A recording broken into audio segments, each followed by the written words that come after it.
বিদ্যালয়ৰ নামঘৰ পৰিচালনা সমিতিৰ সভাপতি মহোদয় প্ৰমুখ্যে বিষয়ববীয়াসকল আছে। আমি ইয়াতে এই স্থানতে এই বেনাৰখন আঁৰিম। আমি আশা কৰিম যাতে কোনো ছাত্ৰ ছাত্ৰী বা ডাঙৰ ব্যক্তিসকলে ধঁপাত জাতীয় দ্ৰব্য সেৱন নকৰে। আহক আমি এই স্থানতে আমি দুইজন ব্যক্তিৰ নেতৃত্বতে এই বেনাৰখন আমি ইয়াত আঁৰিম। ইয়াত লিখা আছে ধঁপাত মুক্ত যুৱ অভিযান 2YFYC 2.0 ধঁপাত মুক্ত জগদুৱাৰ গায়নগাঁও টবাকো ফ্ৰী জগদুৱাৰ গায়নগাঁও। অনুগ্ৰহ কৰি ধঁপাত জাতীয় দ্ৰব্য গ্ৰহণ বা সেৱন নকৰিব। এনে আদৰ্শই গাঁওবাসীক বহুবোৰ মাৰাত্মক ব্যাধিৰ পৰা ৰক্ষা কৰিব আৰু নতুন প্ৰজন্মক যিকোনো নিচাৰ বিৰুদ্ধে আগতীয়াকৈ সজাগ কৰিব। আপোনালোকে জানে বা ছাত্ৰ ছাত্ৰীসকলে জানে যে ধঁপাত জাতীয় দ্ৰব্যবিলাক সেৱন কৰাৰ ফলতে আমাৰ এই সমাজত এনেকুৱাবিলাক অপ্ৰীতিকৰ হৈছে, বিভিন্ন মাৰাত্মক বেমাৰ সৃষ্টি হৈছে। গতিকে ৰাইজ আমি আপোনালোকক এখন দেখা নাই জানো ধঁপাত মুক্ত যুৱ অভিযান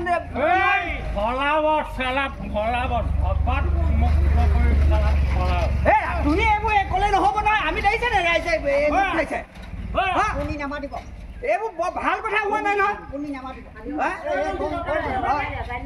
চিনি পোৱা নাই ৰ'বচোন ৰ'ব এখেতে কিবা এটা ক'ব খুজিছে। এখেতে কিবা এটা ক'ব খুজিছে।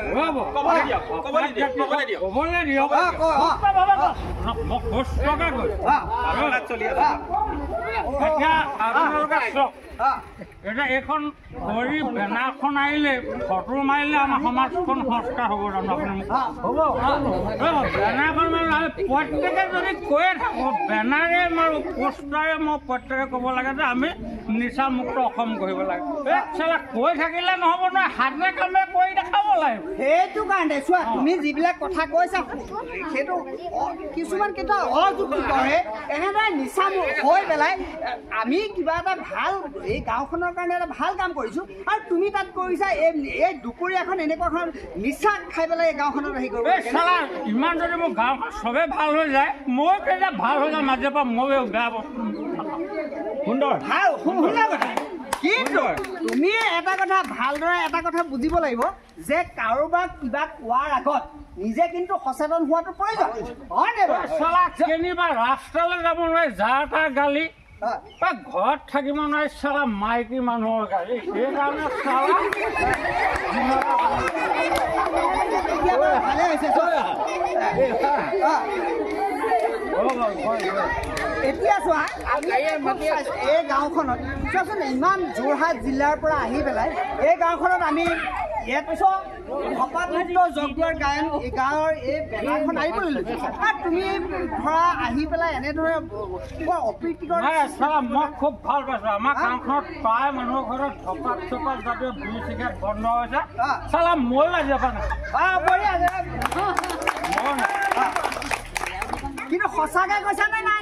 নাই মই আজিৰ পৰা ৰাইজৰ আগত প্ৰতিশ্ৰুতি কৰিছোঁ আৰু মই আজিৰ পৰা নাখাওঁ। তুমি নামঘৰ সেৱা এটা কৰিব লাগে একদম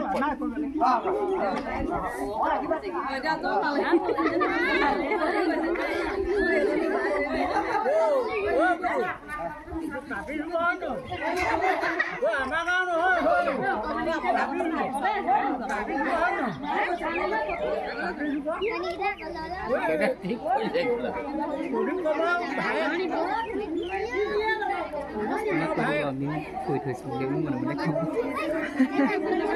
কিন্তু এটা কথা বৰ ডাঙৰ শিক্ষা এটা পালোঁ নহয়নে বাৰু?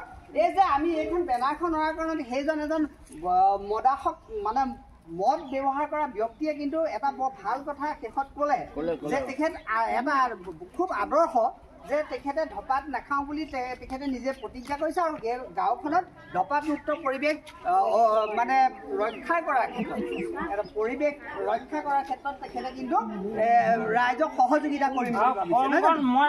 তোমালোকৰ ঘৰত মা দেউতাক ক'বা দেই মোৰ লেখীয়া মানুহ যদি থাকে আজিৰ পৰা খাবলৈ মনা কৰিবা দেই। চবে হাত চাপাই নাখাওঁ। ৰাইজ আমি পুনৰবাৰ আপোনালোকক অনুৰোধ জনাইছোঁ যাতে এই গাঁওখনৰ মান মৰ্যাদা ৰক্ষা কৰি এখন ধঁপাত মুক্ত পৰিৱেশ গাঁওখনত সুস্থভাৱে জীয়াই ৰাখে তাৰ কাৰণে আমি সকলোকে বয়োবৃদ্ধৰ পৰা ছাত্ৰ ছাত্ৰীসকলে আহ্বান জনাইছোঁ আৰু মৰমৰ ছাত্ৰ ছাত্ৰীসকলক এটাই কথা কৈছোঁ, কোনো ধপাত জাতীয় পেকেট তোমালোকে ব্যৱহাৰ নকৰিবা। আৰু এই ধপাত জাতীয় পেকেটবিলাকে কি হয়, মানুহৰ মূৰৰ চুলিৰ পৰা ভৰিৰ আঙুলিলৈকে বিভিন্ন বেমাৰ সৃষ্টি কৰিব পাৰে। হৃদৰোগ, কেঞ্চাৰকে আদি কৰি সমস্ত প্ৰায় 80% ধপাত জাতীয় দ্ৰব্য ব্যৱহাৰ কৰাৰ ফলত মানুহৰ শৰীৰত এনেকুৱা বেমাৰ ব্যাধি হ'ব পাৰে। আৰু ধন্যবাদ। আমাৰ এই কথাখিনি শুনাৰ বাবে সকলোকে আন্তৰিক শ্ৰদ্ধা জ্ঞাপন কৰিছোঁ। মই নিজে প্ৰফুল্ল কুমাৰ বৰা, মই জিলা স্বাস্থ্য বিভাগৰ লগত জড়িত ব্যক্তি আৰু লগতে মই এই গাঁওখনৰ যথেষ্ট আগৰ পৰা আহি আছোঁ। মোৰ বন্ধু দুলাল শইকীয়া এই গাঁৱৰ একে আমি নাটক কৰোঁ আৰু মোৰ লগত অহা এয়া ৰাজু দত্ত, আজি অভিনেতা। গতিকে মই সকলোকে আন্তৰিক শ্ৰদ্ধা জনাই আমাৰ এই অনুষ্ঠানত আমি ছাৰক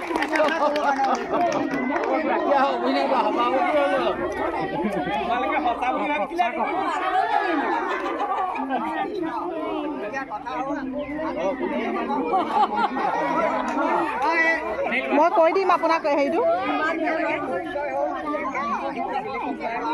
হা হা গম পায় নি?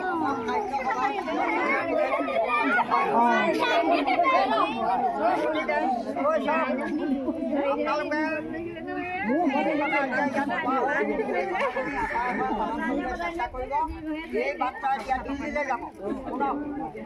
আপোনালোকৰ আমি যে ইয়াত ভোট খালোঁ, এইখিনি দিল্লীলৈ যাব, দিল্লীৰ পৰা অন্য জেগালৈ যাব, আমেৰিকালৈ যাব। গতিকে